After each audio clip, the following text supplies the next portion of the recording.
Voilà, merci beaucoup très chers amis téléspectateurs de la première chaîne de télévision digitale lougatoise, Louga TV. Bienvenue au Centre culturel régional Mademba Diop pour vous présenter votre premier numéro, le premier numéro de votre émission littérature. Parlons littérature. Aujourd'hui, nous avons l'honneur d'accueillir ce premier numéro ici au Centre culturel régional Mademba Diop. Pourquoi faire? Pour vous présenter une si longue lettre. Une si longue lettre de Maria Maba. Nous allons d'un moment à l'autre dans la salle retrouver d'éminents professeurs, des élèves pour pouvoir vous lire et effectivement vous décortiquer cette œuvre ô combien important qu'est l'œuvre Une si longue lettre de Maria Maba.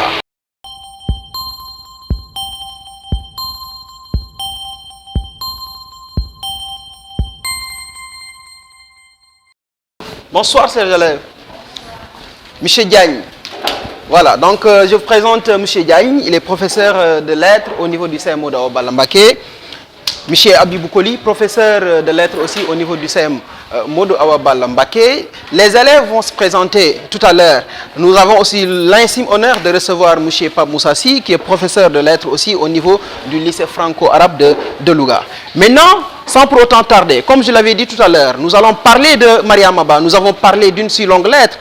Effectivement, pour commencer cette œuvre, Une si longue lettre, nous allons démarrer avec la lecture. Nous allons lire Une si longue lettre. Nafissa Touba.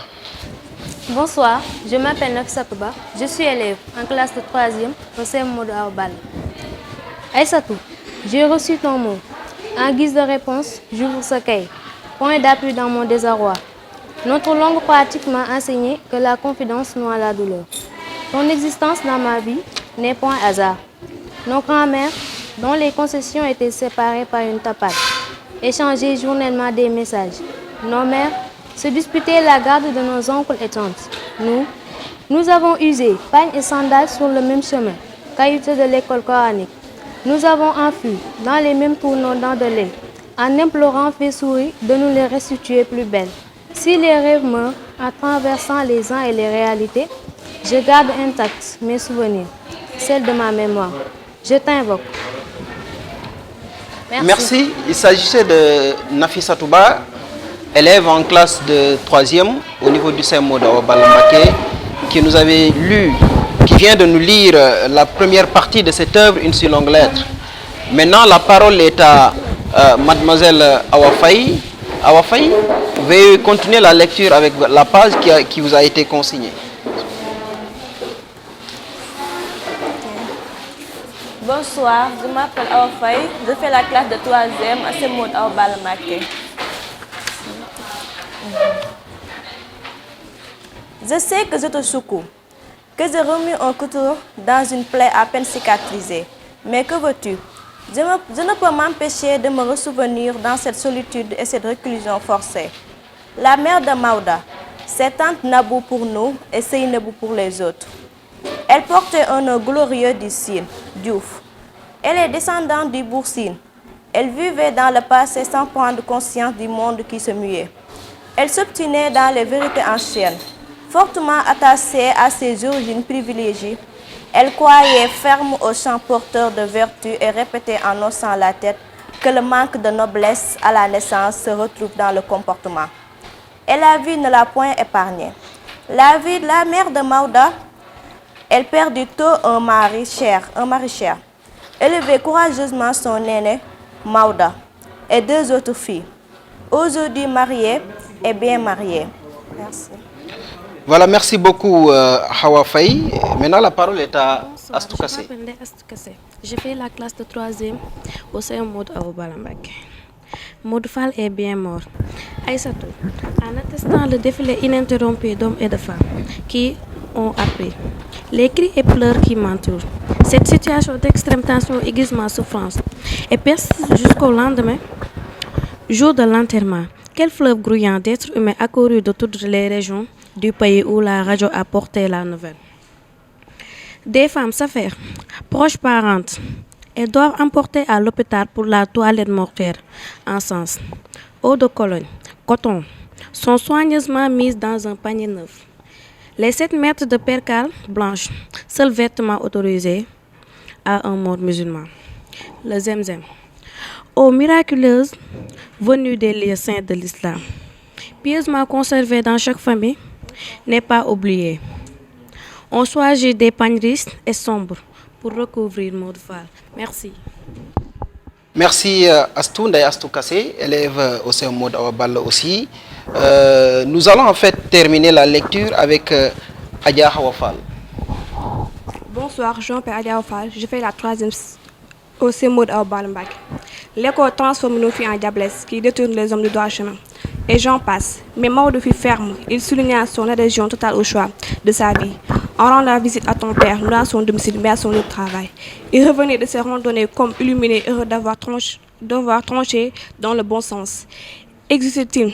Il parlait de ton père, créateur. Il admirait cet homme, affaibli par les doses quotidiennes d'oxyde de carbone, avalé depuis le temps qu'il évolue dans l'accrété des fumées poussiéreuses. L'or est sa chose qu'ils font cool, tord, aplati, affine, cisaille. Il faut le voir, ajoutait Maouda. Il faut voir souffler sa flamme. Merci. Merci, très chers élèves, pour cette brillante lecture que vous venez de nous gratifier. Sans pour autant tarder, nous allons entrer maintenant dans le vif du sujet. Pour ce faire, nous allons vous donner, ou bien nous allons vous faire la biographie et la bibliographie de l'auteur. Pour ce travail, Aïssatou Ba, pas Aïssatou, qui est la femme à Maodo Ba. Aïssatou Ba, vous avez la parole pour nous faire la biographie et la bibliographie de Mariama Ba. Bonsoir, je me nomme Aïssatou Ba, je suis élève en classe de 3e au CEM Modou Awa Balla Mbacké. Présentation de l'auteur et de l'œuvre. Mariama Ba est née le 29 avril 1929 à Rufisque. À la mort de sa mère, alors qu'elle n'est encore toute petite, ce sont ses grands-parents maternels et surtout sa grand-mère qui vont se charger de son éducation. Elle sortit première de sa promotion lors du concours d'admission à l'école normale d'institutrice de Rufisque à la rentrée scolaire 1943-1944. Elle est brillante. Elle eut tôt fait de dévoiler les mystères du monde colonial, ses conventions, valeurs et manières de voir. Peu après sa sortie de Rufisque, Mariama Ba, épouse du député Obey Diop, est mère de 9 enfants.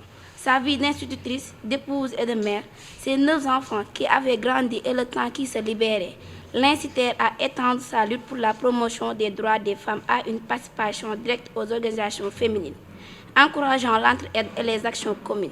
Dès sa publication en 1979, son premier roman connaît un réel succès et est retenu pour la remise du prix Nomar lors de la foire du livre de Francfort en 1980. Elle meurt peu de temps plus tard d'un cancer le 18 août 1981, avant la sortie de son deuxième roman, Chant écarlate. Aujourd'hui, l'une des grandes écoles porte son nom. C'est la maison d'éducation des jeunes filles de Mariama Ba de Gorée. Résumé du roman. Ramatoulaye perd son mari Modou Fall. Cet événement tragique est l'occasion qui va lui permettre de faire le bilan de sa propre vie. Celle-ci est inséparable de son amie Aïssatou, ce qui justifie la longue lettre qu'elle lui adresse. Elle va évoquer aussi leur enfance, leur adolescence et leur vie d'adulte. Leur mariage se révéla être un échec par rapport à leur idéal car leurs maris respectifs deviennent polygames. Cependant, malgré une amitié sincère, leurs réactions seront différentes. Aïssatou se sépare de son mari en choisissant une vie autonome et quitte le Sénégal pour un voyage sans retour, tandis que Ramatoulaye reste dans son foyer où elle vit un véritable calvaire. Dans une si longue lettre de Mariama Ba, l'auteur résume ainsi quelques aspects de la condition des femmes sénégalaises, mais l'auteur parle également de la société de manière générale. Merci beaucoup Aïssatou Ba qui vient de nous gratifier de la biographie et de la bibliographie de l'auteur, mais aussi du résumé de cette œuvre qui est une si longue lettre de Mariama Ba. Mariama Ba, dans aujourd'hui votre émission Parlons littérature. Parlons littérature, comme je l'ai dit, reçoit aujourd'hui 4 professeurs. 4 professeurs qui sont tous des professeurs de lettres dans des écoles différentes. Je vais nommer M. Pamoussassi qui est professeur de lettres au niveau du lycée franco-arabe de Louga. Il y a aussi M. Diagne qui est professeur de lettres au niveau du CEM Modou Awa Balla Mbacké de Louga et M. Koli qui est aussi professeur de lettres modernes au niveau du CEM Modou Awa Balla Mbacké de Louga. Avec ces professeurs, nous allons essayer d'étudier Mariama Ba, d'étudier une si longue lettre d'une manière générale. Les élèves en ont fait la lecture. Elles nous ont présenté, vous avez vu aujourd'hui, on a cet honneur de recevoir ces jeunes filles pour parler d'une femme, pour parler de cette œuvre qui aujourd'hui a retracé effectivement les conditions de la femme sénégalaise. et même de cette femme qui est la femme africaine. Donc pour ce faire, nous allons commencer le travail avec M. Abibou Koli. M. Koli, Mariama Ba a connu un brillant succès avec ce livre qui est Une si longue lettre. Avec Mariama Ba, il y a des personnages, effectivement. Pour pouvoir parler de l'auteur et de l'œuvre, il nous faut d'abord connaître les différents personnages qui, effectivement, ont composé cette œuvre qui est Une si longue lettre de Mariama Ba. M. Koli, vous avez la parole. Bonsoir, cher public, bonsoir, chers élèves, bonsoir, chers collègues. Avant de commencer mon exposé, j'aimerais quand même exprimer toute ma fierté et ma satisfaction de partager ce plateau avec mes collègues et les éminents collègues, les professeurs de lettres, à l'occurrence M. Diagne qui est là, M. Gagnan et M. Pamoussassi qui est en même temps un écrivain. Alors, parler du roman me paraît un peu difficile parce que les thèmes abordés, nous le savons très bien, c'est des thèmes qui sont dans le vécu des Sénégalais. Certainement, M. Diagne et M. Si vont revenir sur les thèmes. Maintenant, je m'en vais vous faire un exposé sur les personnages. Mais avant que je parle des personnages, il faudra quand même que les élèves sachent qu'est-ce que c'est un personnage. Quand un auteur décide d'écrire, évidemment, il invente des personnages. Cela ne veut pas dire que personnage égale personne. Les personnes, c'est vous et moi, nous vivons, nous habitons, nous avons nos familles, nous respirons, nous marchons. Un personnage, c'est un être imaginaire. Il est dans le roman et il reste dans le roman. Vous ne verrez jamais un Mariama Ba traîner dans les rues de Dakar ou bien dans les rues de Louga. C'est juste un personnage de papier. Ramatoulaye, autant pour moi. Alors, quand on parle de personnages, il y a ce qu'on appelle les personnages principaux et les personnages secondaires. Les personnages principaux d'abord sont les personnages qui occupent la plupart des actions qui sont présentes partout et qui mènent les actions les plus importantes du roman. Les personnages secondaires, comme son nom l'indique, ils sont là pour seconder le personnage. Soit ils deviennent leur adjuvant, c'est-à-dire ils l'aident dans leur action, ou bien ils s'opposent à leur action. Maintenant, dans ce roman-là, il y a des personnages principaux et des personnages secondaires. Mais moi, je vais scinder les personnages en 3 niveaux. D'abord, les personnages principaux, les personnages secondaires, et je vais prendre une 3e catégorie que j'ai nommée les enfants de Ramatoulaye. Si je prends les personnages principaux, et chaque personnage, vous allez voir qu'est-ce qui le caractérise et quel est le rôle qu'il joue dans le roman. Prenons d'abord les personnages principaux, ils sont au nombre de 4. Donc toute l'histoire tourne autour de ces 2 familles. Le couple Ramatoulaye Modou Fall et le couple Aïssatou Maodo Ba. Donc principalement, les actions tournent autour de ces 2 familles. Donc c'est pour cela, ces 2 personnages-là, ou bien ces 4 personnages, constituent les personnages principaux du roman. Prenons le cas de Modou. Qui est Modou Fall? Modou Fall, c'est le mari de Ramatoulaye. Il est le mari de Ramatoulaye et de Bintou, la petite Bintou. Mais qu'est-ce qui caractérise ce personnage-là? Il est décrit dans le roman comme un mari infidèle, un mari irresponsable, un mari qui ne décide pas de trahir, qui n'hésite pas plutôt de trahir sa femme pour les belles formes ou bien pour une autre fille plus jeune que sa femme, qu'elle considère comme une femme vieille, parce que 30 ans de mariage quand même, c'est pas 30 jours et 30 mois. Donc, il n'a pas décidé, il n'a pas hésité d'abandonner sa première femme malgré les sacrifices qui sont consentis. Donc, c'est un mari qui est décrit dans le roman comme quelqu'un d'infidèle, qui ne respecte pas sa famille et qui abandonne systématiquement ses enfants pour aller se convoler très doucement avec Bintou Fall. Prenons sa femme, qui est Ramatoulaye. Ramatoulaye est une femme pieuse, est une femme traditionnelle, est une femme digne parce qu'elle a décidé, malgré la trahison de son mari, de rester dans la famille, d'occuper de ses enfants. Parce qu'il n'est pas question d'abandonner les 9 enfants. Elle décide, malgré tout ça, malgré la trahison, malgré l'humiliation, elle décide de rester et de faire face à la vie. Ça, c'est une responsabilité. Il faut avoir cette générosité. Il faut être une femme forte et une femme pieuse pour le faire. Donc, elle est caractérisée dans ce roman comme une femme forte, pieuse et une femme traditionnelle. Prenons maintenant le cas de Maodo. Maodoba. Maodoba, c'est l'ami intime, meilleur ami de Modou Fall. Il est médecin. Lui également, il a trahi sa femme, Aïssatou. Comment? En épousant la petite Nabou qui est l'aumônier de sa mère. Peut-être on va revenir sur ça. Maodo, dans le roman, c'est ce type de mari-là qui ne sont pas courageux. Nous savons ragal sen jabar. Sen jabar ñoy dogal sen bir kër. Donc lui, il doit porter le pagne et sa femme doit porter le pantalon dans la maison. Parce qu'il n'a pas le courage de faire face à sa femme pour lui annoncer qu'il a décidé de prendre une deuxième femme. Et les arguments qu'il a donnés, ce ne sont pas des arguments qui tiennent. Parce qu'il a parlé de la maladie de sa mère, comme quoi il n'aimerait pas que sa mère soit, je ne sais pas, qui meurt de honte. C'est pour cela qu'il décide, malgré les pressions de sa mère, de prendre une deuxième femme. Donc ce n'est pas un choix réfléchi, mais c'est plutôt imposé par sa mère. Donc c'est un homme qui est un peu faible et qui ne décide pas, qui ne prend pas les devants. Prenons sa femme, Aïssatou. Aïssatou, si vous la comparez avec sa mère amie, Ramatoulaye, vous sentez nettement cette différence entre les deux femmes. Elles n'ont pas le même tempérament.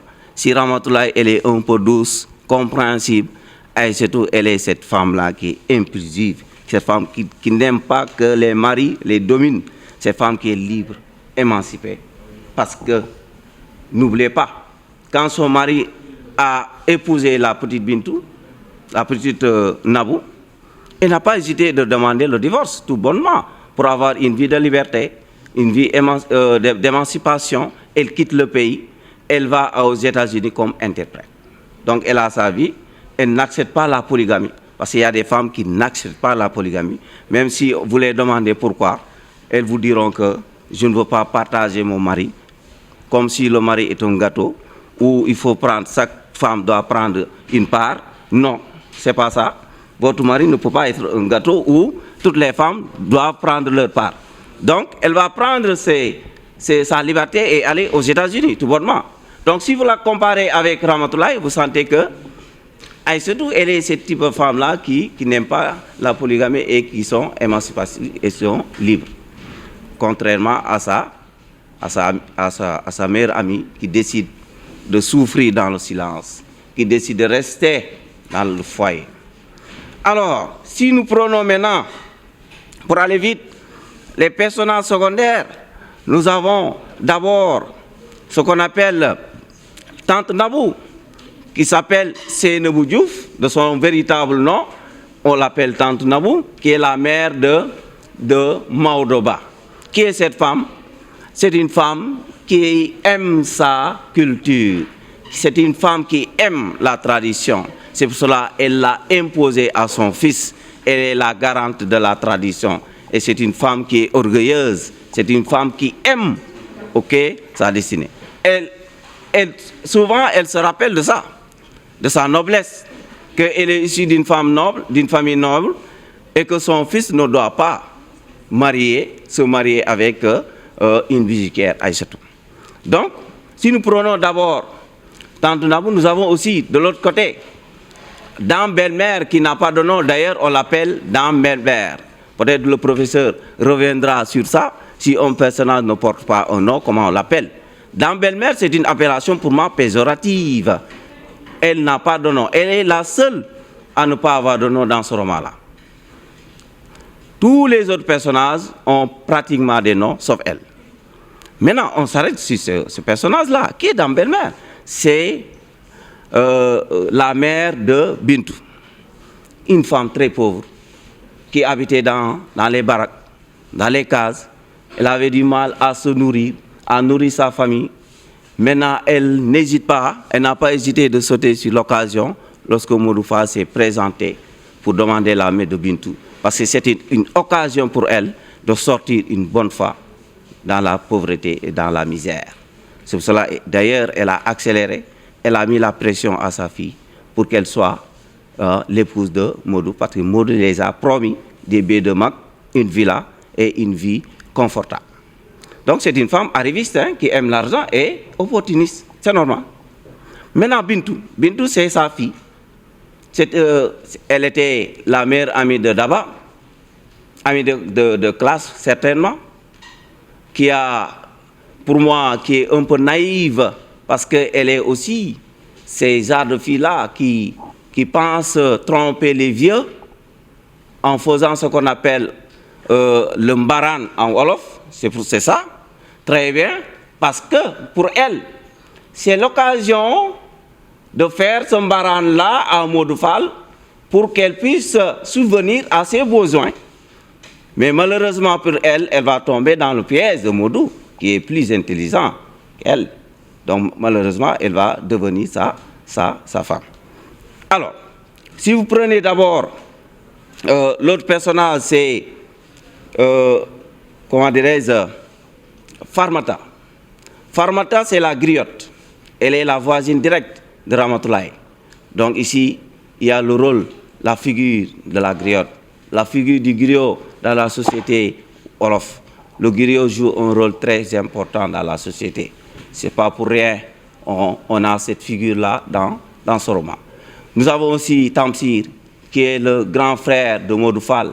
Il y a aussi Daouda Dieng, qui est le prétendant, le premier prétendant, celui qui avait voulu épouser Ramatoulaye, mais malheureusement, Ramatoulaye n'a pas voulu parce qu'elle aimait en ce moment-là Modou Fall. Alors, il y a aussi ce qu'on appelle Jacqueline, qui est l'Ivoirienne protestante, qui vient de la Côte d'Ivoire, qui laisse sa famille, qui abandonne sa famille pour les beaux yeux d'un homme, à l'occurrence Samba Diak. Mais malheureusement, elle va être trahie comme toutes les femmes du roman, presque trahie par Samba Diak. Ok? Et malheureusement, elle aura une dépression nerveuse qui va quand même la faire souffrir pendant très longtemps. Ok? Il y a aussi ce qu'on appelle, l'autre personnage, c'est Daouda Dieng, je l'avais déjà dit. Il y a Tamsir, il y a l'imam aussi. Maintenant, je vais aller un peu vite. Si j'ai sauté un personnage, peut-être mes collègues vont revenir sur ces personnages-là. Je vais aller sur les enfants de Ramatoulaye. On dit dans le roman que Ramatoulaye a 12 enfants. 12. Parmi ces enfants, il y a d'abord l'aîné, Daba. Daba, c'est l'aîné de la famille. C'est une fille brave qui a un peu le tempérament de Aïssatou. Dans une certaine mesure, Daba va prendre le relais de son père, va prendre le relais de sa mère, parce qu'à un moment donné, l'aîné occupe le même rôle du parent.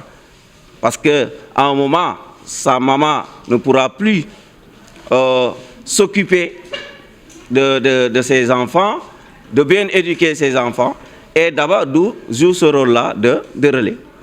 Et Aïssatou, l'homonyme de sa mère amie, qui va finalement dans l'œuvre, on nous dit que Aïssatou, qui est l'homonyme de l'autre Aïssatou Ba, va tomber enceinte.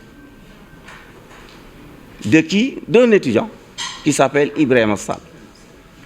Alors là, on s'interroge sur le problème de l'éducation et de la liberté des enfants. Parce qu'à un moment donné, Ramatoulaye ne pouvait plus contrôler sa famille. Elle ne pouvait plus donner une éducation normale à ses enfants. Tout le monde est presque dans ce qu'on appelle dans une exposition.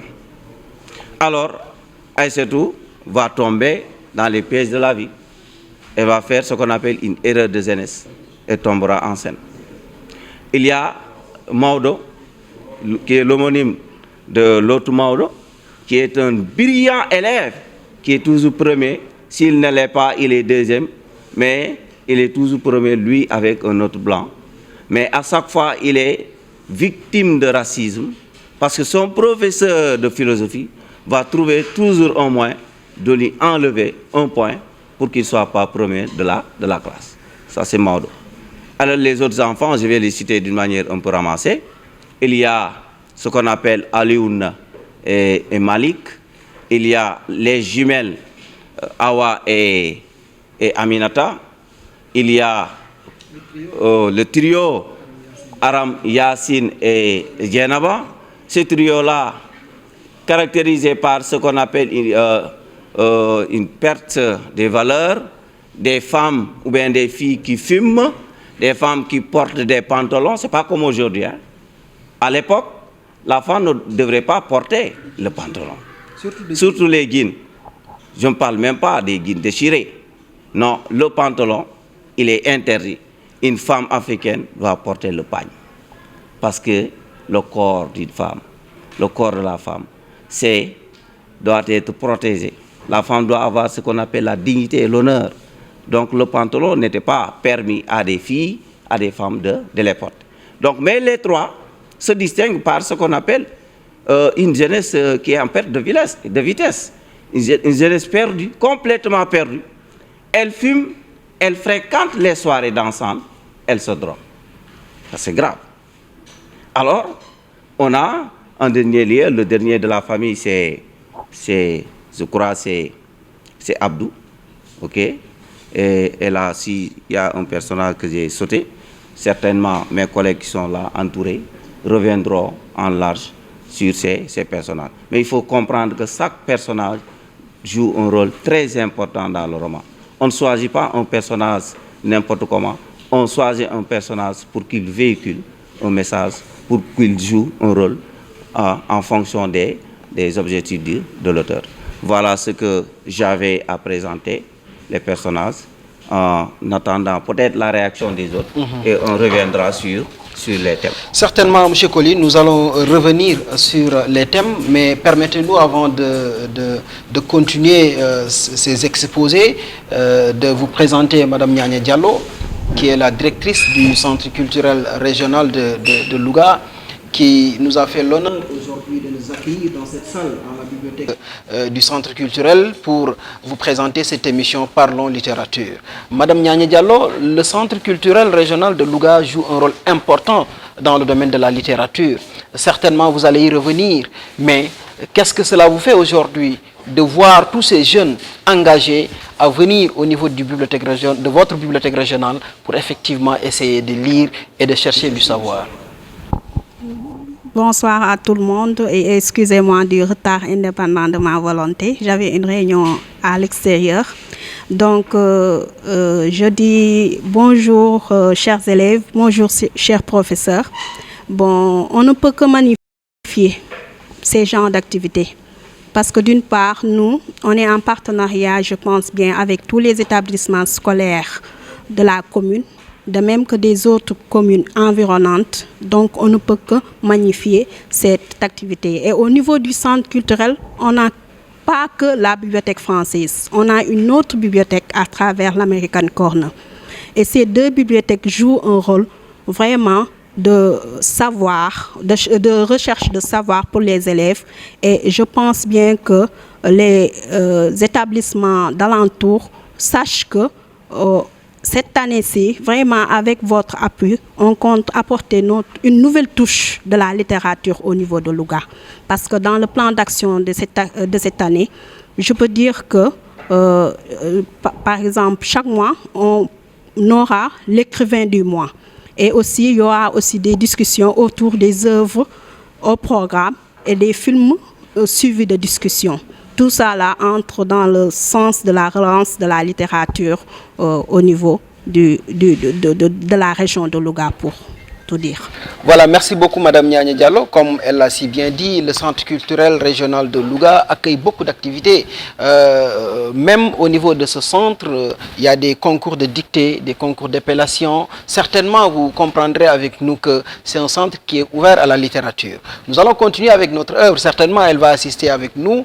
Voilà donc pour continuer dans ce cadre. M. Colli a certainement essayé de nous parler de la littérature, mais aussi d'insister sur un fait, sur les différents personnages qui sont au niveau d'une si longue lettre de Mariama Ba. Avant d'en venir aux différents thèmes, parce qu'il y a beaucoup de thèmes à voir, et nous allons en choisir quelques-uns, mais de manière ramassée, ce sont ces personnages-là qui ont fait l'œuvre. Parce que, vous voyez, avec 12 enfants, Ramatoulaye, on a essayé de les lister avec ces deux couples, Maoudoba et Aïssatou, avec ce couple de Moudoufal et de Ramatoulaye. Vous allez comprendre avec moi que c'est une œuvre qui est très, très, très riche sur le plan de personnages. Qu'est-ce que vous en dites, M. Diagne? Merci beaucoup, M. Dian. Merci pour l'invitation. Merci aussi à tout le monde. Salut à tous les collègues. Donc, par rapport aux personnages, je pense que M. Colli a presque tout dit. Donc, c'est un roman fondamentalement articulé autour de 4 personnages qui forment un couple. Donc, en l'occurrence, le couple Moudoufal Ramatoulaye et de l'autre côté, le couple Maoudoba et Aïssatou. Donc, comme il les a bien cernés comme des personnages principaux, et je pense que c'est là les personnages principaux et autour de qui tourne toute l'histoire d'une si longue lettre. Je pense que c'est fondamentalement autour de ces personnages que Mariama Ba va essayer de nous exposer à ce que je pourrais appeler toute la réalité de la société sénégalaise. Certainement un roman qui jusqu'à présent fait d'actualité, Michel Si. Ce roman, Une si longue lettre, on a l'impression que Mariama Ba est témoin de l'actualité. Quand on lit Une si longue lettre de Mariama Ba, on a comme l'impression que le roman a été écrit hier. Qu'est-ce que vous ajoutez sur les différents personnages et sur ce style d'écriture de l'auteur? Oui, merci beaucoup, M. Nian. Bonjour à tous les collègues, bonjour également à tous les élèves. Nous souhaitons également la bienvenue à la directrice du Centre culturel régional. Nous sommes au mois de mars et je pense que c'est bien réfléchi et bien surtout choisi de présenter aujourd'hui une écrivaine reconnue non seulement au Sénégal mais aussi qui a une dimension internationale, parce que tout à l'heure avec la présentation, les élèves ont bien précisé que c'était en tout cas un roman qui a été décoré du prix Noma. Donc s'agissant des personnages, M. Colli a bien fait de dire que le choix des personnages est simple, c'est vrai, parce que Mariama Ba s'inspire de la réalité. Tous ces personnages-là, on peut les appeler des archétypes, parce que ce sont des personnages qui sont le reflet de la société. C'est vrai que le personnage est un être de fiction, comme l'a dit Roland Barthes et comme l'a souligné également M. Colli tout à l'heure. Mais il y a des personnages qui sont vraisemblables. Et les personnages qui sont dans Une si longue lettre sont des personnages vraisemblables. Parce que même si on ne verra jamais Ramatoulaye marcher sur les rues de Dakar, mais il y a des femmes qui vivent la même situation que Ramatoulaye. Il y a beaucoup de Ramatoulaye, comme Flaubert même l'avait dit pour son personnage Madame Bovary. Et Madame Bovary vit et souffre dans 20 villages de France à la fois. On peut dire aussi qu'il y a beaucoup de Ramatoulaye, beaucoup de Aïssatou dans les foyers sénégalais. Donc ça, c'est une première précision sur le personnage. Monsieur Colli a bien fait de signaler cela. Mais également, il y a un regard péjoratif que la romancière porte sur une certaine catégorie de personnages. Et ce regard péjoratif-là, on le trouve sur les belles-mères. C'est bien d'avoir signalé que Dame Belle-Mère n'a pas de nom, mais c'est surtout pour dire que en grande partie, les belles-mères au Sénégal sont comme ça. Et la représentation négative et péjorative qu'on trouve sur les belles-mères, on l'a avec Dame Belle-Mère, on l'a aussi avec la mère de Maoudoba, mais également même la mère de Moudoufal, parce que Ramatoulaye, la narratrice, a signalé dans sa lettre que généralement elle recevait la visite de cette femme et elle venait avec ses amis et à chaque fois elle attendait aussi quelques billets de banque donc avant de s'en aller. Bref, les belles-mères dans le livre sont représentées d'une façon assez péjorative comme étant des destructrices de couple. Il y a aussi un regard porté sur les hommes. qui est généralement un regard négatif aussi. Parce que tous les hommes, presque tous les hommes, à l'exception peut-être de ceux de la dernière génération, mais presque tous les hommes sont présentés soit comme des menteurs ou comme des traîtres. Donc ce qui fait que le roman aussi est un roman foncièrement féministe. Monsieur Diagne va revenir sur ça. On a le profil du lâche, on va dire, avec Maudoba, qui n'assume pas en réalité son second mariage, et qui impute cela à sa mère, bien qu'on sait que sa mère aussi a joué un grand rôle dans cela parce qu'elle nourrissait une certaine vengeance, une certaine haine à l'égard d'Aïssatou. Et comme on dit, la vengeance est un plat qui se mange froid. Donc elle a ruminé cela pendant plusieurs années et finalement elle a pu obtenir ce qu'elle voulait, c'est-à-dire le mariage de Maudoba avec la petite Nabou. Donc les hommes sont présentés aussi comme des traîtres, et le profil du traître se retrouve peut-être avec Modou Fall. Je ne dis pas que tous les hommes qui prennent une seconde femme sont des traîtres, mais en réalité, si l'on présente Ramatoulaye comme étant une femme qui a vécu 25 ans avec Modou Fall et qui un bon jour voit que son mari épouse une seconde épouse qui est l'amie de sa fille aînée, et qu'elle ne l'apprend même pas donc de cet homme-là, je pense que là, on peut parler également de traîtrise. Il y a le profil de Samba Diak, qui est également un coureur de jupons qui trompe sa femme. Donc, il n'y a pas un regard positif que Mariama Ba représente sur l'homme. Maintenant, est-ce que c'est une autobiographie ou pas? C'est vrai qu'il y a des ressemblances entre le personnage Ramatoulaye et Mariama Ba, auteur. Mais ce n'est pas une autobiographie pour autant, parce que c'est vrai que dans le roman, Ramatoulaye est une enseignante, comme Mariama Ba aussi a été enseignante. Mariama Ba a eu plusieurs enfants également. Elle en a eu 9, mais dans le roman, Ramatoulaye en a 12. Dans la vie réelle, Mariama Ba a connu le divorce, mais Ramatoulaye, dans le roman, n'a pas connu le divorce. Donc il y a certes des ressemblances, mais ce n'est pas une autobiographie, ce n'est pas la vie de Ramatoulaye, ce n'est pas la vie de Mariama Ba qui est racontée. Mais on sait que quand on est romancier, on ne peut que s'inspirer de sa vie. Comme le dit François Mauriac, écrire, c'est se livrer. C'est généralement la vie de l'auteur que les lecteurs cherchent dans son œuvre. Donc il y a forcément des traces de l'auteur dans le livre, et ces traces-là, on le retrouve. Le roman maintenant, pour finir, c'est vrai, est un roman qui est toujours d'actualité. Les thèmes qui sont abordés sont des thèmes qu'on retrouve jusqu'à présent dans nos sociétés. Et pour parler de l'actualité aussi, il y a même une jeune Française qui a écrit une suite de cette histoire, et le roman s'appelle Une si longue réponse. L'auteur, c'est Michel Froissart. Donc 40 ans après, on continue encore de parler de Mariama Ba, juste pour dire que c'est un roman éternel, un roman qui continue de parler de lui-même. Certainement un roman qui continue de parler de lui-même. Il a parlé de l'autobiographie, mais permettez-nous, avant de continuer, de donner la parole à la directrice, parce que certainement elle doit s'excuser parce qu'elle doit partir en voyage. Madame Nyanya Diallo, les mots que vous allez placer à l'endroit de ce public qui vous regarde. D'accord, merci encore. Vraiment, c'est une bonne initiative, étant donné que vraiment cet ouvrage est un ouvrage qui parle beaucoup de la femme. J'aurais aimé que vous invitiez une professeure femme aussi. On a beau chercher. Parce que le genre n'est pas très bien représenté. On s'en excuse. Vraiment, pour la prochaine fois, il y a pas de tenir compte aussi de cela. Donc vraiment, j'exhorte, comme je l'ai dit tantôt dans mes propos, vous êtes nos partenaires privilégiés.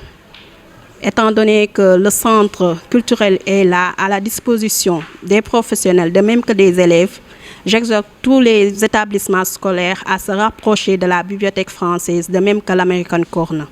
Au niveau de l'American Corner, on a des ordinateurs, le Wi-Fi, tout est gratuit là-bas. Et au niveau de la bibliothèque française, il y a de nouveaux ouvrages, vraiment, pour ne serait-ce que relancer avec ce mois de mars où l'on parle, bientôt on va fêter la journée internationale de la francophonie. Et je pense bien que cette année, le thème, c'est la francophonie de l'avenir. D'où l'insistance des jeunes à venir s'intéresser de plus à la lecture, à l'entrepreneuriat et au développement durable. Encore une fois, merci. Merci beaucoup, Madame Nyanya Diallo. Le plaisir est partagé. Certainement, pour apporter une petite réponse par rapport à ça, on va rectifier la prochaine fois pour respecter voilà, l'aspect genre. Voilà, donc, mais on a beau chercher, mais des fois, voilà, donc c'est un peu difficile. Merci beaucoup encore une fois, Madame Nyanya Diallo. Michel Sy a parlé tout à l'heure de l'aspect autobiographique de cette œuvre. Certainement, il y a sa fille qui a écrit Mariamaba, Les aléas du destin. Quand elle parle, elle dit que si elle avait à choisir entre Ramatoulaye et Aïssatou, sa mère ressemblerait beaucoup plus à Aïssatou qu'à Ramatoulaye. Qu'est-ce que vous dites de cette œuvre dont certains pensent que c'est un livre ou bien c'est un roman autobiographique? Michel Diaye. Merci beaucoup. Une si longue lettre, un roman autobiographique. Moi je dirais non, comme Pamoussa l'a bien dit, M. Sy, parce que, comme il l'a dit, quand on regarde la vie de Ramatoulaye et que l'on regarde aussi la vie de Mariamaba, il y a beaucoup de différences, même s'il y a aussi beaucoup de ressemblances. Et comme on l'a souligné tantôt, Mariamaba n'est pas Ramatoulaye. Mais, comme on l'a dit aussi, toute œuvre contient aussi des traces autobiographiques. Moi, j'aurais perçu le roman, comme beaucoup le perçoivent, comme un roman épistolaire écrit sous forme de lettres. Un roman qui parle de la vie de quelqu'un, certes. Un roman qui s'est inspiré de la vie de son auteur, certes. Mais je n'irai pas jusqu'à dire que c'est un roman autobiographique, parce que je crois fermement que Ramatoulaye n'est pas Mariamaba. Voilà. Merci M. Diagne. Ramatoulaye n'est pas Mariamaba, M. Koli, mais la ressemblance, comme l'a dit M. Sy, est d'actualité dans le livre. Parce que Mariamaba avec ses 9 enfants, Ramatoulaye avec ses 12 enfants, aujourd'hui aussi cet aspect de divorce de Mariamaba, de divorce avant d'épouser le député Obey Diop.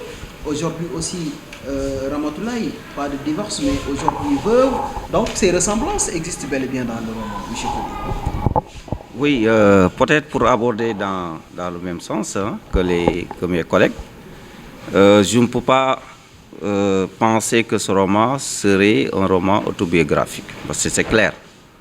Parce que quand vous voyez la bibliographie qu'on a faite sur l'auteur, vous sentez nettement la différence qui se trouve entre Ramatoulaye et Mariamaba, l'auteur en personne.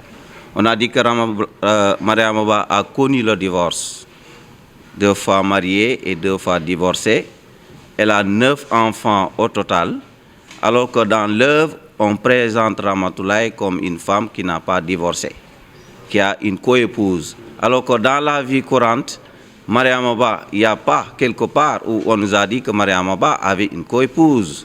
Il n'y a pas quelque part où on nous a dit que Mariamaba a eu 12 enfants comme Ramatoulaye. Il n'y a pas quelque part où on nous a dit que Mariamaba,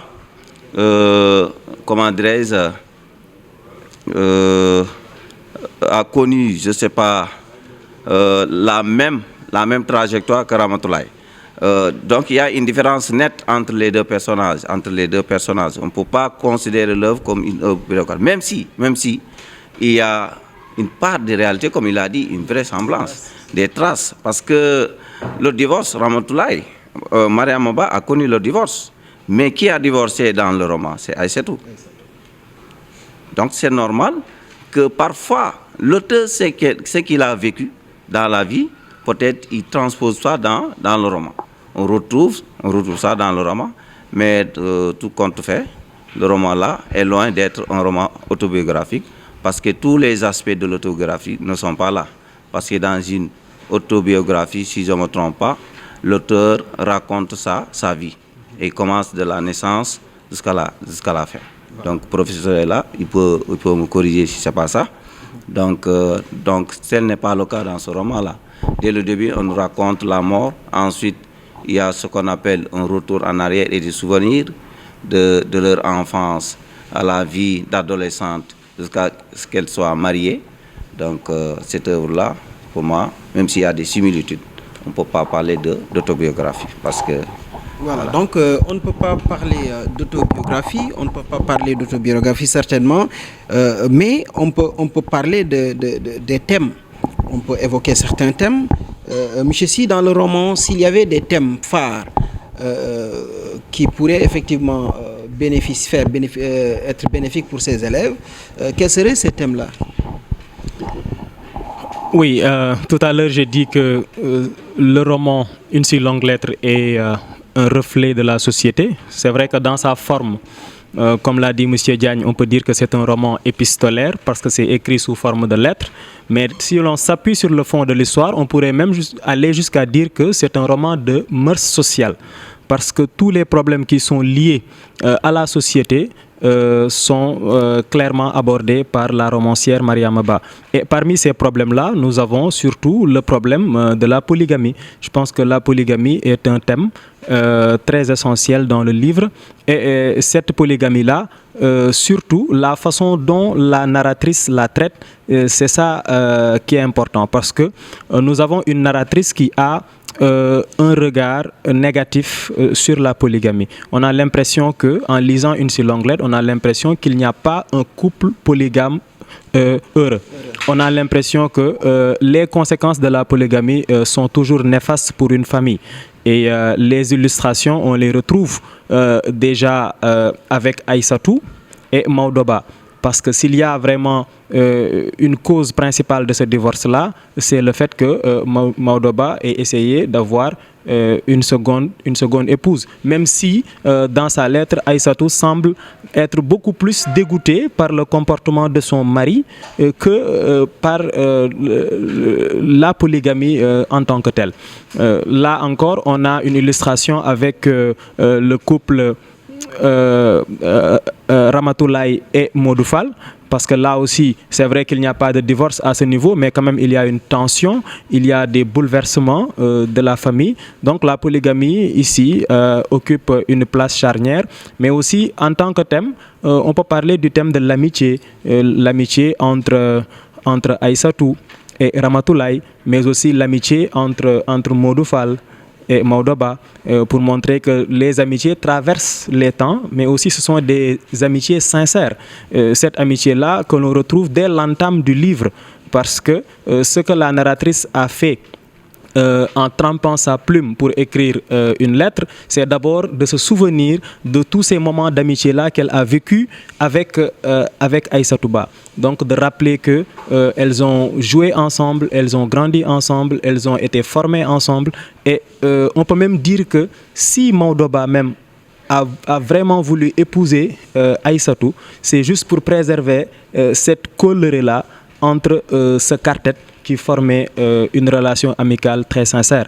Mais dans le lot des thèmes, on peut également parler du thème du mariage, on peut parler du thème de la place de la femme dans la société, du thème de l'amour, bref, de toutes ces questions-là qu'on retrouve généralement dans la littérature sénégalaise et qu'on retrouve même dans l'autre livre de Mariama Ba, Un chant écarlate, où également le thème de l'amour et des traditions familiales sont clairement abordés, surtout entre la relation amoureuse entre Mireille et le jeune Ousmane. Je pense que je vais laisser à M. Diagne le soin aussi d'entrer un peu plus dans les autres thèmes pour nous en dire davantage. Voilà, donc merci beaucoup M. Si. Toujours dans ces thèmes, le thème central, pour dire le thème principal de cette œuvre, est la polygamie. La polygamie qui aujourd'hui est la source de tous ces problèmes dans le roman. L'abandon du domicile conjugal de Modoufal, le divorce entre Aïssatou et Maodoba. Et aujourd'hui, ce thème, comment est-ce que vous l'avez abordé dans le roman, M. Diagne? Merci beaucoup. Je pense que Pamoussa a déjà abordé la question. La polygamie c'est une réalité sénégalaise qui mérite d'être traitée dans la littérature, dans le roman. Et Mariama Ba a bien fait de saisir la question de la polygamie qui, jusqu'à nos jours, reste une question d'actualité. La polygamie, on en parle à la télé, dans les films sénégalais, dans les débats sénégalais, dans les discussions sénégalaises, partout, on parle de polygamie. La polygamie, donc, c'est une réalité sénégalaise. Et Mariama Ba écrit un roman qui parle de la réalité sénégalaise. Elle parle donc forcément de la polygamie. Maintenant, la polygamie telle que perçue, telle que représentée dans une si longue lettre, est-ce que c'est toute la polygamie? Est-ce que toutes les réalités qu'on retrouve dans une si longue lettre sont toutes les réalités de la polygamie? Là se trouve une question.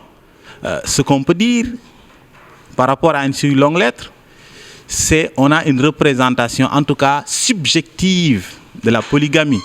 Pourquoi je dis péjorative, merci beaucoup, de la polygamie. Pourquoi? Parce qu'il faut comprendre que dans une si longue lettre, c'est la voix de la femme que l'on entend. Le roman est principalement développé par la voix de Ramatoulaye. C'est Ramatoulaye qui parle du début à la fin du roman. Et on peut dire donc que la polygamie, dans la vision de la femme, la polygamie telle que perçue par la femme, c'est de cela qu'il s'agit. Maintenant, comment la polygamie apparaît? Il y a beaucoup de passages du roman, et même tout le roman, qui semble dire que la polygamie est un problème. C'est ça.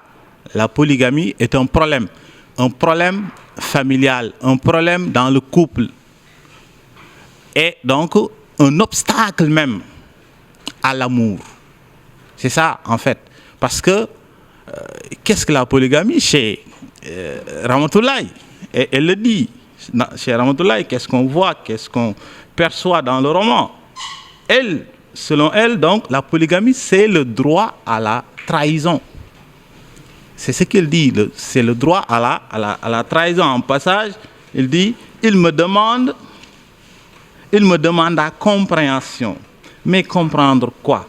La suprématie de l'instinct. Donc, vous voyez ici, en parlant de l'homme, elle dit la suprématie de l'instinct. Elle dit le droit à la trahison, la justification du désir de changement, les instincts polygamiques. Donc, vous voyez que dans la vision de Ramatoulaye, la polygamie, c'est simplement une affaire de trahison, une affaire d'infidélité. Est-ce que tout le monde perçoit la polygamie comme une infidélité? Je pense que les élèves doivent avoir une idée sur ça. Est-ce que tout le monde peut dire que la polygamie, c'est de la trahison? Je pense que là aussi, il y a une question qui mérite d'être posée. De toutes les façons, dans le roman, les personnages principaux ont tous été victimes de la polygamie. Que ce soit la narratrice, Ramatoulaye, que ce soit la destinataire, Aïssatou, elles sont toutes victimes de la polygamie. Et cette polygamie-là, comme on l'entend dans le roman, comme on le voit, est une occasion de revenir sur une peinture, je dirais très critique, très sévère, très satirique de l'homme sénégalais. Donc par la polygamie, Ramatoulaye fait une critique du Sénégalais en tant qu'homme, fait une critique des pratiques sénégalaises dans le mariage. Et le phénomène de la polygamie constitue donc chez Mariama Ba un obstacle à combattre, un phénomène à remettre en question, une réalité qu'il faut revoir, qu'il faut revisiter. Et je pense qu'on peut avoir aussi notre vision sur la polygamie qui est différente de la vision de Ramatoulaye, qui est différente de la vision de Mariama Ba. Donc voilà. Certainement, je peux parler, voilà. Donc, certainement, monsieur Diagne, c'est vrai, Ramatoulaye a fait un jugement, comme vous l'avez dit, un peu négatif, excusez-moi du terme, sur la polygamie, mais tel que conçu par la société aujourd'hui. Parce que dans le roman, même les autres thèmes, à savoir le problème de l'éducation, selon Ramatoulaye, c'est à cause de la polygamie que personnellement, elle n'a pas eu le temps de pouvoir s'occuper correctement de ses enfants parce que Modou Fall a quitté le domicile conjugal. Certainement, selon Ramatoulaye, la polygamie n'est pas quelque chose, n'est pas la bienvenue selon elle, mais est-ce que réellement on peut donner un jugement compte tenu de tous ces aspects-là dans le roman? Est-ce que ce n'est pas la polygamie qui est véritablement la source de tous ces problèmes-là et de tous ces thèmes dont on va évoquer tout à l'heure? Oui, bien sûr, on peut bien critiquer la polygamie telle que représentée dans le roman. Parce que aussi un homme n'a pas le droit d'abandonner sa famille à cause d'une deuxième femme, une deuxième épouse. Un homme ne doit pas choisir une épouse parce que sa mère ne veut pas de sa première épouse. Donc, sur cet angle-là, on peut dire que la polygamie donc, est un problème qu'il faut combattre. Mais est-ce que tous les hommes sont des Modou Fall, sont infidèles comme Modou Fall, sont des traîtres comme Modou Fall? Est-ce que tous les hommes sont des lâches comme Maodo Ba? Est-ce que tous les hommes sont faibles devant leurs parents comme Maodo Ba? Donc, si on répond à cette question, là, si on répond que tous les hommes sont faibles, dans ce cas, on ne doit pas entrer dans la polygamie. Mais au moment où on accepte qu'il y a des hommes différents de Modou Fall, qu'il y a des hommes différents de Maodo Ba dans la société, dans la réalité, et dans ce cas, on peut bien concevoir la polygamie autrement que telle qu'elle est représentée dans le roman. Voilà. Monsieur Colli, dans le roman, Monsieur Longlet, on a parlé de la polygamie. Voilà, je sais que vous êtes un monogame dans l'âme, mais il va falloir parler de la polygamie, Monsieur Colli. Vous fuyez le débat de la polygamie jusqu'à présent. Voilà, vous avez la parole. D'accord. Bon, je pense que le thème de la polygamie, c'est le thème phare, c'est le thème central de l'œuvre, parce que l'œuvre commence d'abord par le mariage, ensuite il y a la polygamie qui vient, mais je vais encore aborder l'aspect négatif de la polygamie. Pour moi, la polygamie représentée dans ce roman-là a causé beaucoup de malheur à ces femmes-là. C'est à cause de la polygamie que ces femmes sont devenues malheureuses. Pourquoi? Parce que dès l'arrivée d'une seconde épouse, la famille s'éclate. Ça, c'est sûr. Il y a le divorce. Aïssatou s'en va et Maodo Ba perd sa femme. Modou Fall épouse la petite Bintou et il abandonne systématiquement sa première femme. Et bonjour les dégâts. Quels sont ces dégâts-là que j'avais dit tout à l'heure?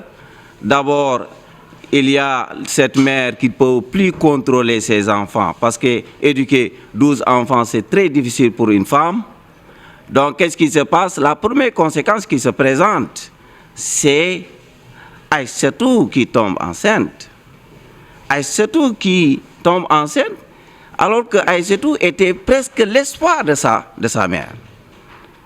Elle l'aidait dans ses travaux ménagers.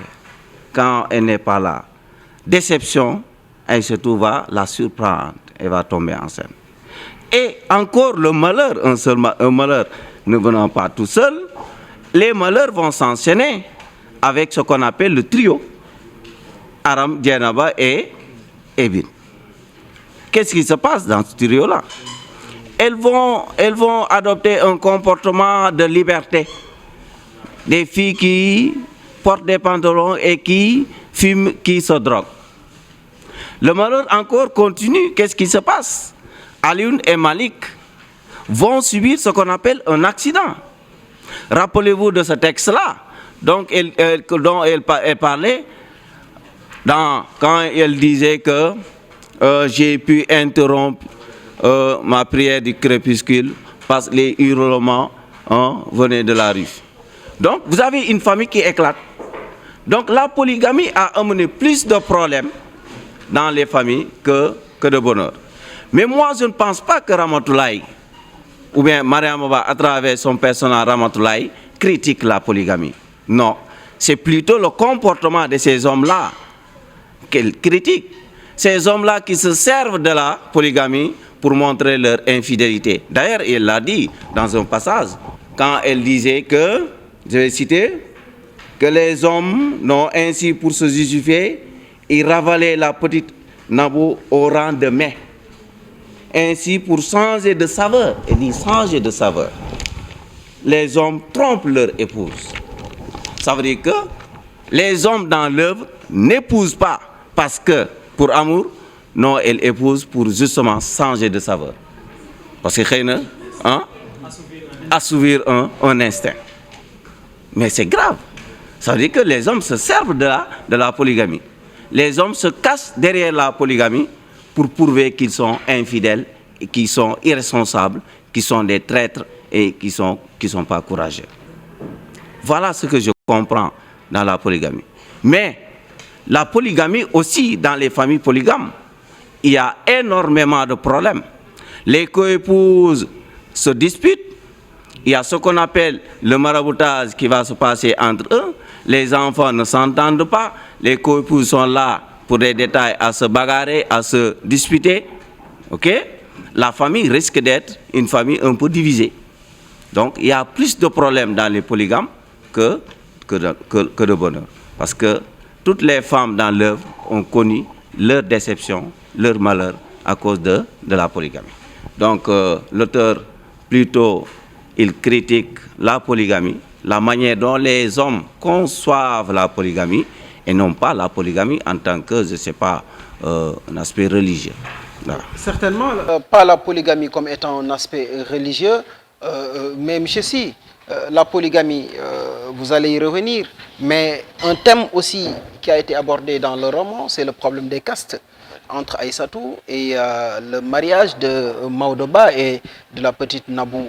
Voilà, le problème des castes qui s'impose parce que la mère de Aïssatou se considère comme étant de caste, voilà, de princesse Guéloire. Voilà. Oui, effectivement, maintenant, je vais dire avec M. Diagne qu'effectivement, la polygamie n'a pas toujours ce regard, en tout cas les romanciers n'ont pas toujours porté un regard désapprobant sur la polygamie. Je me rappelle de Riwan, de Ken Bougoul, Riwan ou le chemin de sable, où on a des femmes qui vivent ensemble. Elles ne sont même pas 4 femmes, mais une vingtaine de femmes qui vivent ensemble et qui acceptent surtout la polygamie choisie à côté donc d'un seul mari. Donc là aussi, c'est en tout cas un autre regard.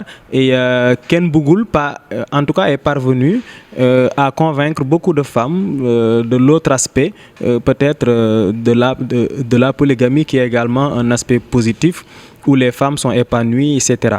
Maintenant, tout à l'heure, on disait reflet de la société. C'est vrai, il y a un phénomène social très dérangeant d'ailleurs, et toujours d'actualité encore, qui est traité dans le livre, et surtout c'est le problème des castes, illustré avec la relation entre Maodoba et Aïssatou.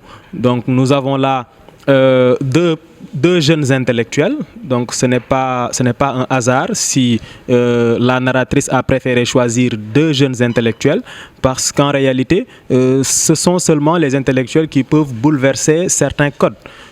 Si c'était des personnages traditionnalistes et conservateurs, peut-être qu'ils n'allaient pas franchir ce cap-là. Donc nous avons le profil de l'intellectuel médecin avec Maodoba, et le profil de l'intellectuel enseignant, professeur, après interprète, avec Aïssatou. Donc cette relation-là, bâtie d'abord sur une relation d'amour, va faire face à un obstacle sociétal. Et cet obstacle-là, c'est le problème des castes. Il y a la mère évidemment de Maodoba qui n'accepte pas cette union parce qu'elle serait de sang royal, elle se considère comme une princesse, et l'entêtement de son fils, elle va voir ça surtout comme un affront qu'elle ne parviendra jamais à digérer. C'est la raison pour laquelle d'ailleurs, lorsque Aïssatou et Maodoba ont pensé que la maman avait déjà enterré ce problème, qu'elle avait tourné la page, c'est à ce moment-là justement que la mère de Maodoba nourrissait son sentiment de vengeance. C'est à ce moment-là qu'elle est retournée au Sine pour récupérer son homonyme, la petite Nabou, l'amener à la maison, alors que elle se projetait à partir de ce moment-là, plusieurs années plus tard, pour pouvoir marier donc son fils à cette petite fille-là qui est de la même qui est du même sang qu'eux, pour reprendre leur terme. Donc, en tout cas, la question est abordée sans gants, on va dire, par l'auteur. Et parce que c'est une question qui dérange également, elle y est allée jusqu'au fond pour pouvoir la résoudre. Et jusqu'à présent, malheureusement, nous avons ces situations-là, des couples qui se brisent, des mariages qui ne peuvent pas se consommer à cause de ce poids social-là qui pèse sur les gens. Et je rappelle, en tout cas, que le Sénégal est un pays de croyants, et dans nos religions, il n'y a pas un texte qui justifie ce comportement. D'ailleurs, nous considérons que tous les hommes sont égaux, et peut-être les meilleurs hommes parmi nous sont ceux qui sont dotés d'une foi inégalée donc envers Dieu. Bref, c'est une parenthèse pour montrer que c'est une dénonciation que la romancière est en train de faire, une dénonciation qu'elle a réussi également, parce que tout lecteur est choqué, surtout par les événements qui sont décrits, et tout lecteur aussi a envie, en tout cas, au même titre que la narratrice peut-être, de régler cette plaie, ce mal qui ronge la société sénégalaise. Voilà ce mal qui ronge la société sénégalaise. Je pense que, chers élèves, si vous n'avez pas de questions par rapport à ces différents thèmes, Aïssatou, je vais voilà, oui. Donc certainement, si vous avez des questions avant qu'on close ce thème, avant d'entamer un autre thème, si vous avez des questions après, M. Poli. Voilà, pour revenir sur ce thème-là, selon moi, qui est aussi un thème important dans l'œuvre, mais il faut que les élèves comprennent d'abord qu'est-ce que c'est les castes, les problèmes de caste. Les problèmes de caste, c'est des groupes sociaux, des catégories sociales. Vous savez, dans certaines sociétés, la société, elle est hiérarchisée sous forme d'échelle. En haut de l'échelle, il y a ce qu'on appelle la famille royale. Mais en bas de l'échelle, il y a des catégories sociales. OK? Maintenant, les castes renvoient aux activités professionnelles, aux activités manuelles. On retrouve les forgerons, que vous appelez peut-être certainement Teug en Wolof. Il y a les cordonniers, il y a les bûcherons. Bûcherons, ce sont les laobés. Il y a les mabos, ce sont les couturiers et les tisserands, si je ne me trompe pas. Alors, ces gens-là constituent ce qu'on appelle la société castée. Alors, dans certaines sociétés, ce n'est pas toutes les sociétés, parce que chez nous, il n'y a pas de société castée. Si je prends notre ethnie, il n'y a pas de société castée, tout le monde est égaux. Alors, mais maintenant, si vous prenez, par exemple, ici la société Wolof, parce qu'il s'agit de la société Wolof dans ce roman-là, et la société tout couleur, il y a ce qu'on appelle les castes. Ces gens-là ne peuvent pas se marier avec ceux qu'on considère comme issus de la famille royale, les nobles. Puisque Tante Nabou, elle est une Guelewar du Sine, le royaume du Sine que vous connaissez très, très bien, que vous avez étudié en CM2, alors elle est une princesse du Sine. Son fils, Maodo, est un prince. Donc, elle ne peut pas concevoir que son fils se marie avec une bijoutière. C'est un déshonneur pour la famille. Alors, que disent les gens? Même dans la mentalité sociale, les gens ne peuvent pas accorder ce mariage-là, ce type de mariage-là. Ce sont ces types de mariages qui sont exclus. Et ces réalités-là, si je ne me trompe pas, ces réalités-là existent jusqu'à nos jours. Il y a certains gens, ils ne peuvent pas se marier parce qu'ils considèrent comme les autres comme peut-être des castrés. Alors, que disent les gens dans la rue?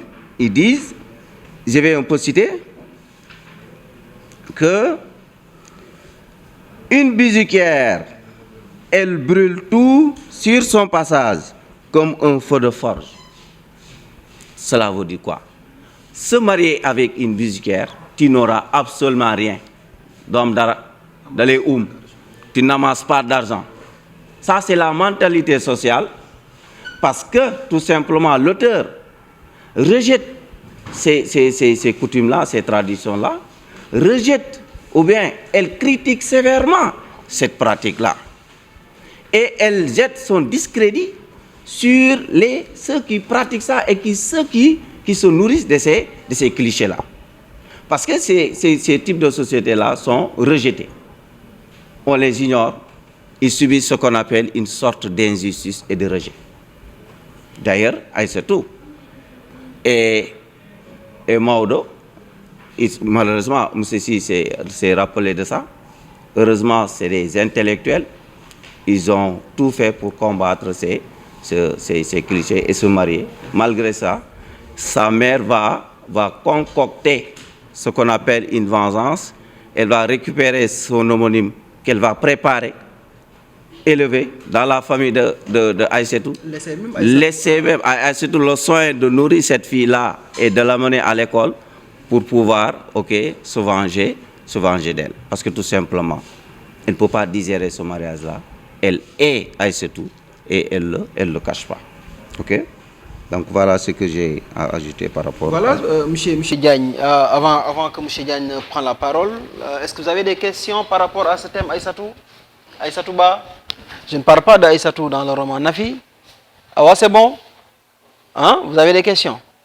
Donc voilà, vous êtes toujours dans votre émission Parlons littérature. Aujourd'hui, nous traitons une si longue lettre de Mariama Ba avec ces professeurs qui sont là avec nous. Monsieur Diagne, ces thèmes, il y a le thème de l'amour et de l'amitié. Certainement, on va terminer avec ces thèmes-là pour clore le débat. À part la polygamie, à part le problème des castes, certainement tout cela a été géré par l'amour. Parce que quand on dit que aujourd'hui, Maodoba et Aïssatou se sont mariés, certainement, il y a l'amour qui est passé par là. Parce que s'il n'y avait pas amour, il n'allait pas prendre ces échelons-là pour peut-être mettre du rêve, ou bien balancer tout ce qui était eu et coutume de ces guéloirs-là. Merci beaucoup. Donc, l'histoire, le roman, une si longue lettre, parle de mariage. Qui dit polygamie dit mariage. Et le fondement du mariage, c'est l'amour. En tout cas, dans la vision de Mariama Ba. Et donc, on peut dire que l'amour est au cœur du roman. L'amour est au cœur du roman. De la même manière que l'amitié aussi est au cœur du roman. Et on perçoit clairement que l'amour et l'amitié sont des relations humaines, sont des sentiments qu'on rencontre entre des individus, sont des liaisons que les hommes peuvent entretenir. Une personne et une autre peuvent entretenir l'amour. Une personne et une autre peuvent entretenir l'amitié. Maintenant, dans une si longue lettre, Mariama Ba essaie de les opposer, essaie de les confronter, essaie de percevoir ces deux sentiments, il faut le dire, qui sont très forts, qui sont très considérés chez les hommes. L'amitié entre deux personnes, ce n'est pas une petite chose. L'amour entre deux personnes, ce n'est pas une petite chose. Donc les hommes accordent beaucoup d'importance à ce type de relations-là. Donc Mariama Ba essaie de faire la comparaison, essaie de créer une opposition entre les deux sentiments humains-là pour essayer de voir en réalité lequel de ces deux sentiments résiste plus.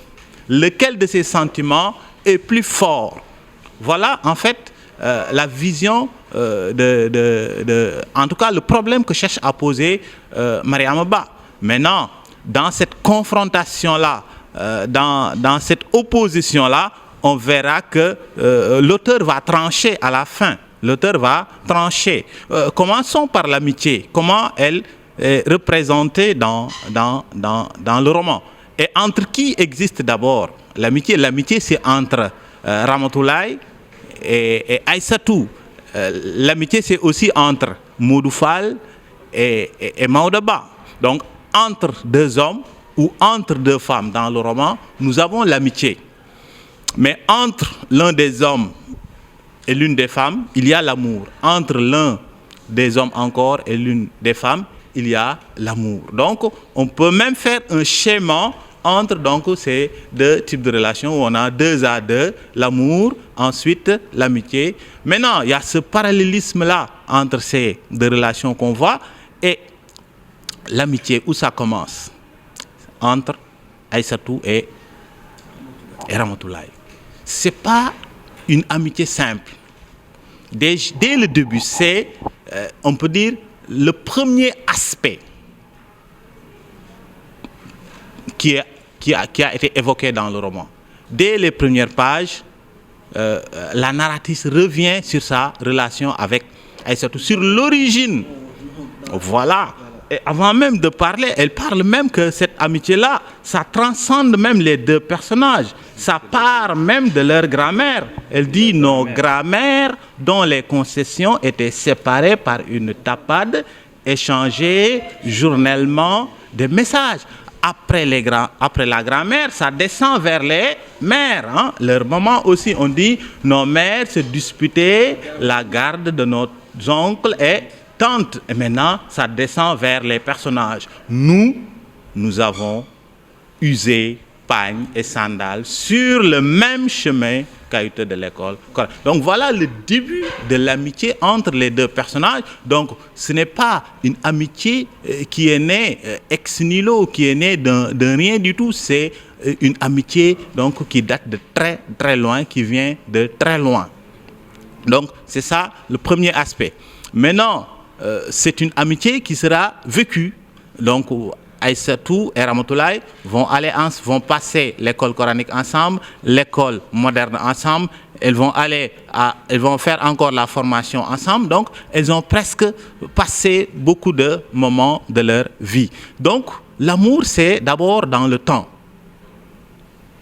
Ensuite, maintenant, l'amour résiste encore à l'espace. Donc il faut comprendre que dans cette histoire-là, l'auteur essaie surtout de montrer la force, la grandeur de l'amitié, la grandeur de l'amitié. Parce que l'amitié, c'est d'abord un temps qui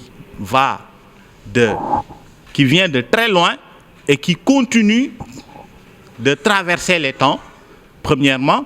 Et deuxièmement aussi, l'amitié va être confrontée à la séparation. Parce que les deux amis vont se séparer. Après le divorce, Aïssatou va partir aux États-Unis. Mais malgré la distance, malgré la séparation, l'amitié entre les deux personnages va vivre plus que jamais même. À travers les lettres, à travers les échanges. Et c'est cette amitié-là qui va suppléer le personnage de Ramatoulaye lorsque l'amour l'a trahi. Et là, j'entre dans l'amour, parce que comme on a montré l'amour comme un sentiment fort, indestructible, contre qui le temps ne peut rien faire, contre qui l'espace ne peut rien faire, voyons l'amour. L'amour, c'est entre Modou Fall et Ramatoulaye. Maintenant, cet amour-là qui avait été sincère, qui avait été fort dans le passé, où est-ce que ça va aller? Lorsque Bintou entre. Lorsque Bintou entre dans le couple, cet amour va s'effriter. Et petit à petit, Modou Fall va abandonner sa femme. Et Ramatoulaye va faire le constat amer. Et va vivre dans sa solitude. Et l'amour va complètement disparaître jusqu'à la mort. Et c'est ce qui poussera l'auteur à le dire clairement dans son roman. Il va le dire, Ramatoulaye, il va le dire. Hein. Et qu'est-ce qu'elle dit? Qu'est-ce qu'elle dit encore? Elle dit, l'amitié a des grandeurs inconnues de l'amour. Cela veut dire quoi? Cela veut dire que l'amitié est beaucoup plus forte. L'amitié dépasse de loin l'amour. Donc, il faut comprendre que la question de l'amour et de l'amitié, c'est deux sentiments que l'auteur a essayé d'opposer, a essayé d'expérimenter, et qu'à la fin, l'auteur a pris une position. Elle a été favorable à l'amitié et elle a fait la critique de l'amour. L'amour qui s'effrite avec le temps. L'amour qui, devant les obstacles, cède. L'amour qui, devant les problèmes quotidiens, peut trahir. Il faut dire ça. L'amour peut devenir une trahison. Tandis que l'amitié se fortifie dans les difficultés. Au moment où Ramatoulaye est dans les difficultés, c'est Aïssatou qui revient en charge.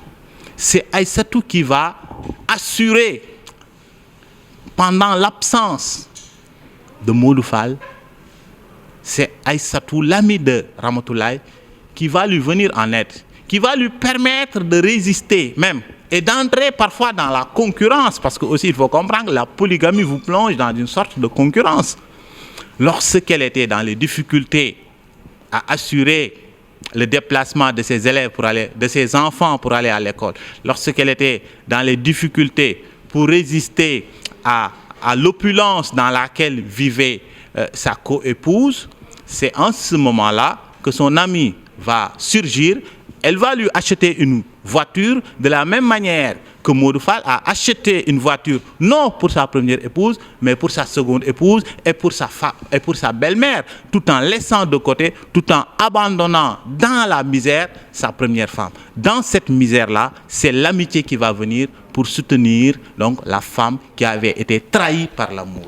L'autre facette, monsieur Si, de l'amitié, il nous a vendu l'amitié comme étant quelque chose de très bien, mais quand on se rappelle de la relation entre Bintou et Daba, c'était une amitié. Est-ce que c'était une forme d'amitié comparable à celle d'Aïssatou et de Ramatoulaye? Oui, je pense que ça c'est l'exception qui confirme la règle, c'est aussi le revers de la médaille. Là, nous avons une trahison de l'amitié. Parce que Bintou, en réalité, était aussi l'amie de Daba. Et c'était très mal vu, en tout cas, pour elle, de nouer des relations avec le père de son ami jusqu'à peut-être tenter même de briser son foyer en devenant sa seconde épouse. Mais là aussi, sur l'amour, on peut avoir également un regard assez optimiste par rapport aux jeunes couples, surtout au couple de Daba, où on a là le jeune mari qui fait tout, qui fait la vaisselle, le couple moderne quoi, qui donne un peu de l'espoir peut-être à la narratrice. En tout cas, ces deux questions-là occupent une place importante dans le livre et comme vous l'avez signalé, il y a à chaque fois un revers de la médaille que la narratrice essaie de montrer. Peut-être une question qu'on n'a pas vraiment abordée dans le fond aussi, c'est l'émancipation de la femme. Voilà, parce que c'est un roman féministe, hein, il ne faut pas se le cacher. Dans sa biographie, Mariama Ba est une femme qui a appartenu à beaucoup d'organisations féministes. Donc c'était vraiment une obligation pour elle d'écrire, surtout pour défendre la femme. On le sait, la littérature négro-africaine, à ses débuts, n'accordait pas une très grande place à la femme. D'ailleurs, il n'y avait pas beaucoup de romans où on trouvait des personnages féminins. Les rares romans où on trouvait des personnages féminins, c'était des hommes qui faisaient parler les femmes. Donc, prendre la parole était une nécessité. Oui, et négativement quelquefois, comme on le retrouve dans Maïmouna, comme on le retrouve dans Nini, la mulâtresse du Sénégal, ainsi de suite. Donc, il fallait nécessairement pour les femmes prendre la parole, mais aussi faire de la femme le thème central du livre. C'est la raison pour laquelle, en tout cas, les premiers romans négro-africains écrits par des femmes parlent d'abord de la femme. On a Awa Keïta au Mali, Thérèse Kou Mukori, Mariama Ba, ainsi de suite. Donc c'est très normal donc qu'on retrouve ce thème de l'émancipation féminine, surtout avec des profils d'intellectuels comme le profil de Aïssatou Ba, comme le profil de Ramatoulaye, comme aussi le profil de Daba, qui est également une jeune intellectuelle. Voilà, donc on avait démarré par la lecture. Certainement, nous allons terminer par la lecture. Après, vous allez reprendre les passages. Mais avant cela, nous allons donner la parole à ces professeurs pour faire une synthèse. Monsieur Si, vous avez déjà la parole. Parlons français, une nouvelle émission présentée sur Louga TV. Parlons littérature, autant pour moi. Voilà, donc une émission présentée au niveau de votre première chaîne de télévision digitale de Louga, Louga TV. Quelles sont, selon vous, quelles perspectives proposez-vous pour que cette émission puisse... voilà. Oui, dans votre lapsus, vous avez dit parlons français. Parlons français. J'en voilà. profite pour prier peut-être pour tonton Charles à Saint-Louis qui animait une émission titrée comme ça. Parlons littérature, une bonne nouvelle pour nous autres passionnés, amateurs, professeurs ensuite. Et en tout cas, nous souhaitons bon vent à l'émission. Nous invitons tous les collègues à venir discuter du livre et de la lecture à chaque fois parce qu'on a besoin de ça. On a besoin de parler de la littérature sénégalaise, mais surtout mondiale d'une manière générale. Il y a beaucoup d'œuvres qui sont publiées actuellement par la Jeune Plume, mais on n'en parle pas assez. Je pense que cette tribune-là doit être l'occasion de révéler tous ces auteurs-là, de faire une analyse, mais surtout sans complaisance, des œuvres qui sont publiés au Sénégal, de faire en sorte que, en tout cas... Certainement, nous allons prendre votre œuvre. Donc, il a parlé les monologues du silence. Voilà, nous espérons en publier d'autres, Inch'Allah, dans les mois à venir peut-être. Donc, nous espérons en tout cas que ça soit une tribune qui puisse faire rayonner la littérature sénégalaise parce que c'est une littérature qui brille sur la scène internationale. Dernièrement, Mohamed Bougar Sarr, avec la plus secrète mémoire des hommes, a été décoré donc du prix. Et je pense que ça aussi, c'est une victoire de la littérature. Il y a Khalil Diallo également qui excelle dans le roman, ainsi que d'autres jeunes auteurs qui montrent leur talent à travers la plume. Et je pense que ça aussi, c'est une bonne nouvelle pour Louga, pour le Sénégal et pour l'éducation et la littérature d'une manière générale. Voilà, merci beaucoup M. Si. L'honneur a été grand pour nous aussi de vous recevoir. Vous, éminent professeur de français, aussi écrivain. On reviendra sur le recueil de poèmes Les monologues du silence. M. Colli, parlons littérature. Une nouvelle émission qui certainement va voir d'autres professeurs passer par ici pour peut-être traiter d'autres œuvres. Quelles sont les perspectives selon vous ou bien les conseils que vous donnez à cette émission pour pouvoir persévérer? Voilà, parlons littérature, je pense que c'est une très bonne émission qui vient d'ailleurs à son heure parce que longtemps on a voulu avoir ces genres d'émissions-là pour revenir sur les aspects de la littérature, faire aimer les élèves la littérature et surtout les pousser à la lecture.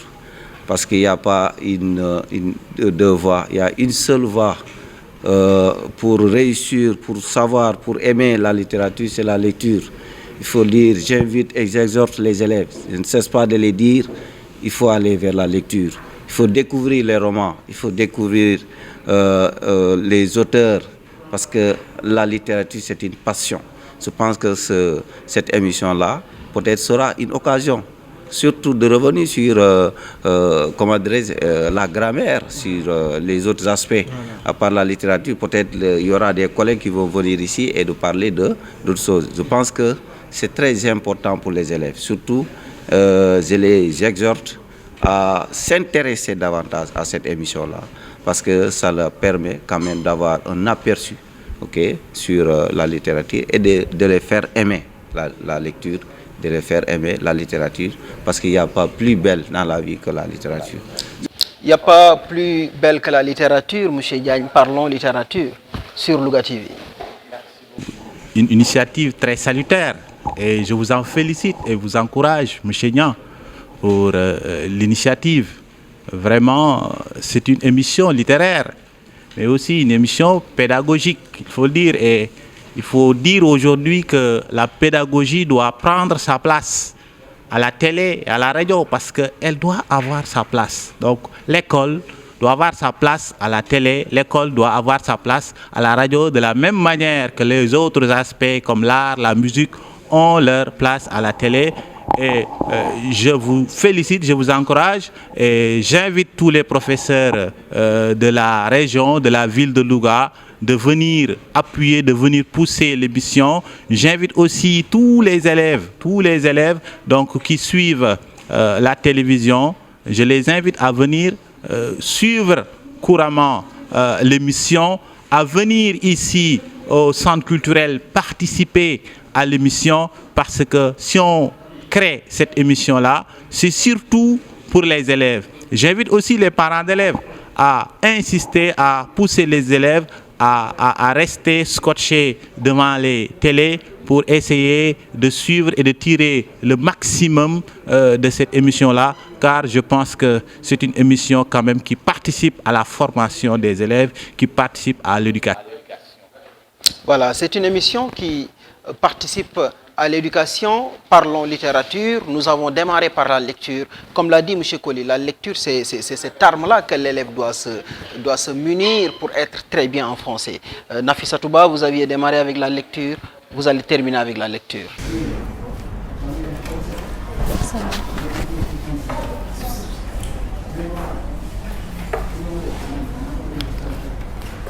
Aïssatou, j'ai reçu ton mot. En guise de réponse, j'ouvre ce cahier. Point d'appui dans mon désarroi. Notre longue pratique m'a enseigné que la confidence noie la douleur. Ton existence dans ma vie n'est point hasard. Nos grands-mères, dont les concessions étaient séparées par une tapade, échangeaient journellement des messages. Nos mères se disputaient la garde de nos oncles et tantes. Nous avons usé paille et sandales sur le même chemin, caïteux de l'école coranique.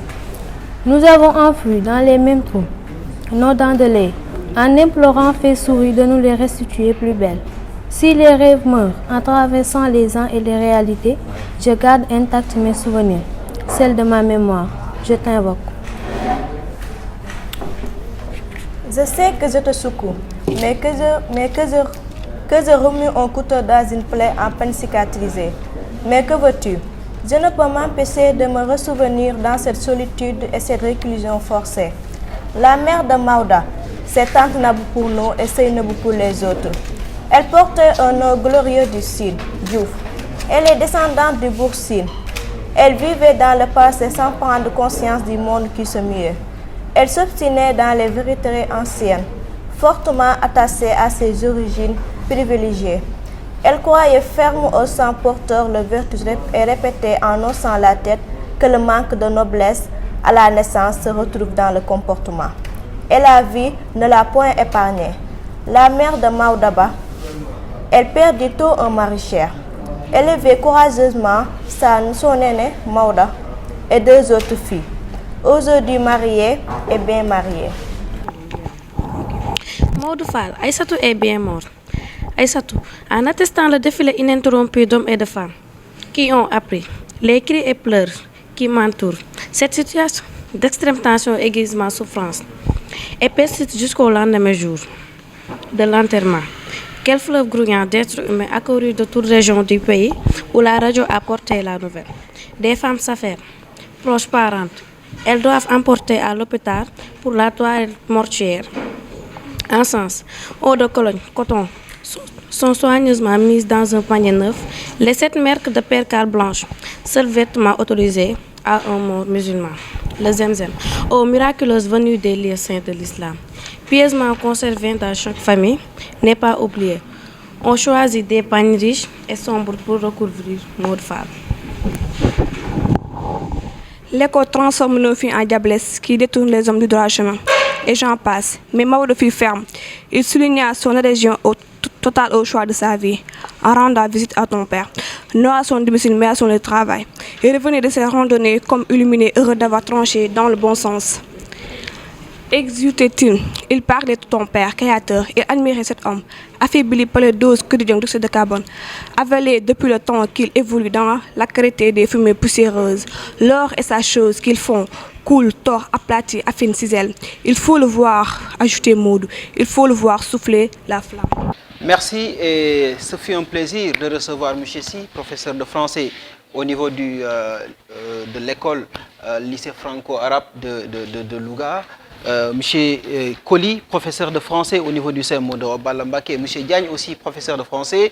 Voilà, nos remerciements aussi à tous ces élèves qui ont voulu participer à cette émission. On vous donne rendez-vous très prochainement dans une nouvelle émission Parlons littérature.